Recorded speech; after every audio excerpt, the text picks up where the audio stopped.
GPI Lasem. Hari ini, hari Rabu, kita masih akan terus beribadah bersama dengan keluarga kita dalam konsel keluarga. Mari kita naikkan pujian dari halaman 3, nomor 13. Bapa, Engkau sungguh baik.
Kami siap mendengarkan firman-Mu dalam nama Tuhan Yesus.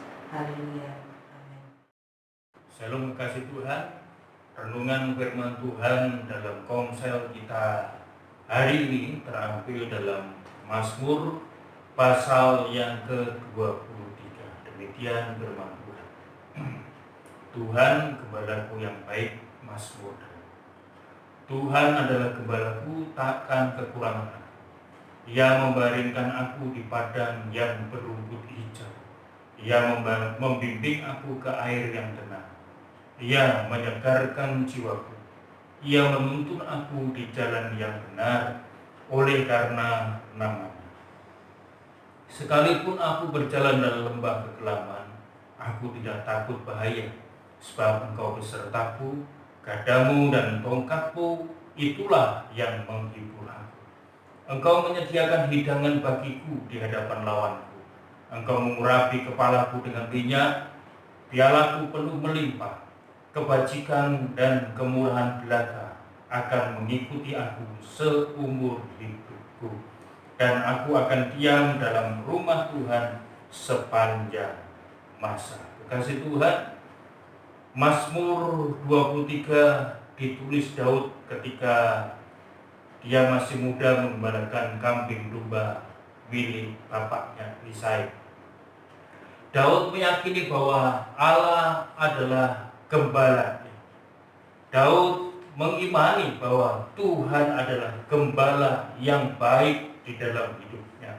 Itu sebabnya Daud merasa aman, Daud merasa gembira, Daud merasa bersukacita, Daud merasa bahagia mengetahui bahwa Tuhan yang Maha Kuasa adalah gembala. Daud merasa nyaman, merasa aman. Seharusnya kita pun sedemikian. Kita harus meyakini, mengimani bahwa Tuhan yang Maha Kuasa itu adalah gembala kita yang baik. Pertanyaannya kemudian seharusnya bukanlah mengapa saya selalu kekurangan, melainkan apakah Allah itu sudah sungguh-sungguh menjadi gembala kita. Kalau Tuhan yang adalah Allah yang Maha Kuasa itu gembala kita, itu berarti bahwa Dia memiliki otoritas menuntun kita, menunjukkan tujuan hidup kita, dan membiarkan kita untuk berusaha menyerahkan diri kita kepada Dia, sehingga kita akan memiliki masa depan dan hari-hari seperti halnya domba yang dituntun oleh gembala yang adalah Tuhan kita. Dalam ayat yang kedua dan ketiga berbunyi demikian, Ia membaringkan aku di padang yang berumput hijau, Ia membimbing aku ke air yang tenang, Ia menyegarkan jiwaku, Ia menuntun aku di jalan yang benar oleh karena nama-Nya. Daud meyakini bahwa Tuhan yang adalah gembalanya tadi memberikan jaminan, menunjukkan bahwa Dia akan menuntun Daud sebagai umatnya ke padang yang berumput hijau dan membaringkannya ke air yang tenang. Ini berbicara bahwa Tuhan yang punya otoritas atas hidup kita akan membawa kita kepada rumput yang hijau, yang berarti menunjukkan bahwa Tuhan mengerjakan sesuatu yang terbaik, yang paling baik bagi kita. Dan air yang tenang berbicara kepada jawaban atas kebutuhan hidup kita. Tuhan tidak akan membawa kita kepada ancaman, Tuhan tidak akan membawa kita kepada bahaya, tetapi Tuhan justru akan memenuhi kebutuhan kita. Tuhan memberikan rasa nyaman, Tuhan memberikan rasa aman, dan Tuhan akan menolong kita tepat pada waktunya. Ayat yang ke-20, ayat yang keempat berbicara demikian. Sekalipun aku berjalan dalam lembah kegelapan, aku tidak takut bahaya, sebab Engkau besertaku, gadamu dan tongkatmu, itulah yang menghibur aku. Kasih Tuhan, jalan orang benar tidak selamanya mulus. Seringkali kita harus melewati jalan yang terjal, kerikil yang tajam, yang bisa saja menyakiti kaki kita. Sama seperti halnya yang dialami Daud. Daud pun seringkali menghadapi godaan-godaan dari iblis. Kita pun pasti akan menghadapi tantangan-tantangan yang demikian. Tapi marilah kita tidak menyalahkan Tuhan ketika kita harus melewati jalan atau lembah kegelapan.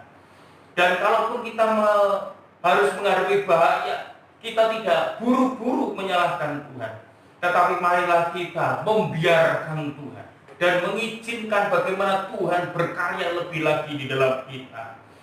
Dia menuntun kita di air yang tenang. Dia pasti juga akan tetap menyertai kita ketika kita harus berjalan di dalam lembah kegelapan. Justru kita harus menyadari ketika kita berjalan dalam lembah kegelapan, ketika kita harus menghadapi bahaya, disitulah kita akan melihat, menikmati, merasakan gada dan tongkat Tuhan. Gada dan tongkat Tuhan itulah yang menjadi penghiburan kita. Gada dan tongkat Tuhan itu yang akan menolong kita. Gada dan tongkat Tuhan itu yang akan melindungi kita. Jadi ketika kita harus melewati jalan yang kelam, lembah kekelaman, mara bahaya, disitulah justru kita akan melihat, merasakan, dan menikmati pertolongan Tuhan, perlindungan Tuhan, penghiburan Tuhan. Ini berbicara bahwa ketika kita sedang dalam masa sukar seperti hari-hari ini, marilah kita melihat Tuhan sebagai gembala kita. Sekalipun hari-hari ini adalah masa sukar bagi kita, mari kita coba membuka hati kita, mata rohani kita, untuk melihat, merasakan penyertaan Tuhan, perlindungan Tuhan, berkat Tuhan, kuasa Tuhan, dan penggenapan janji Tuhan di dalam hidup kita. Ayat yang kelima dari Mazmur pasal 23. Engkau menyediakan hidangan bagiku di hadapan lawanku. Engkau mengurapi kepalaku dengan minyak, pialaku penuh melimpah. Daud meyakini ketika Tuhan yang Maha Kuasa sebagai gembalanya, Dia tidak hanya membawa atau memberikan ketenangan kepada kita di padang rumput yang hijau, tetapi Dia juga memberikan ketenangan ketika kita harus menghadapi lawan-lawan kita. Lawan-lawan ini bisa berarti orang yang memusuhi kita. Lawan ini juga bisa berarti situasi yang tidak mengenakan kita.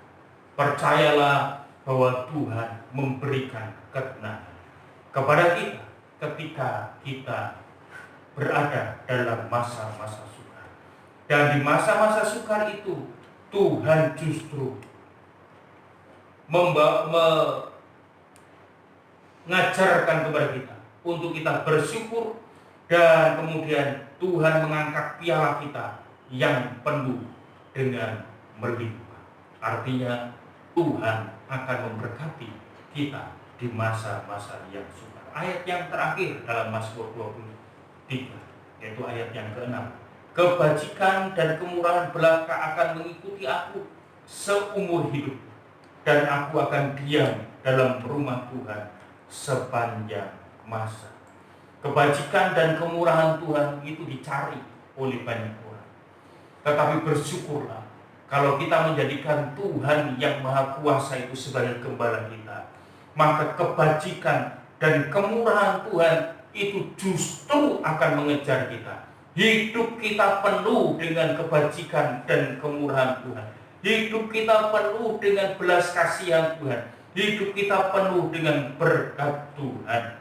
Mari saudara, kalau hidup kita penuh dengan kebajikan, kemurahan Tuhan, berkat Tuhan, maka Daud berkata begini, seumur hidupku dan aku akan diam di dalam rumah Tuhan sepanjang masa. Maksudnya adalah biarlah kita terus diam di dalam rumah Tuhan, yang berarti koram deo, artinya hidup di dalam hadirat Tuhan. Saudara, jadikan Tuhan yang Maha Kuasa itu gembala kita, maka kita akan menikmati segala kebaikan Tuhan, khususnya di masa-masa sukar itu, supaya kita pun tetap hidup di dalam hadirat Tuhan. Mari kita berdoa.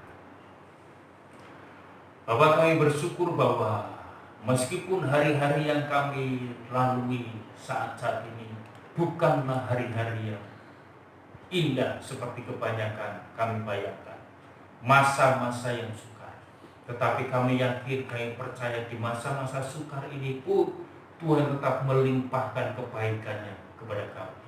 Tuhan memberikan penghiburan, Tuhan menggenapkan janji-janjinya, dan Tuhan juga terus mengizinkan kami menikmati kebajikan dan kemurahan Tuhan. Dan kami mau terus diam, tinggal di dalam hadirat Tuhan. Tolong ajari semua kami jemaat-Mu, umat-Mu, untuk kami terus bersyukur dan menjadikan Tuhan yang Maha Kuasa itu sebagai gembala kami. Dan biarlah kami tetap dalam penghiburan perlindungan dari Tuhan, tetap sehat di dalam Tuhan, tetap memelihara kasih setia kami kepada Tuhan, dan Tuhan melimpahi kami dengan berkat-berkat. Di dalam nama Tuhan Yesus kami berdoa. Haleluya. Amin.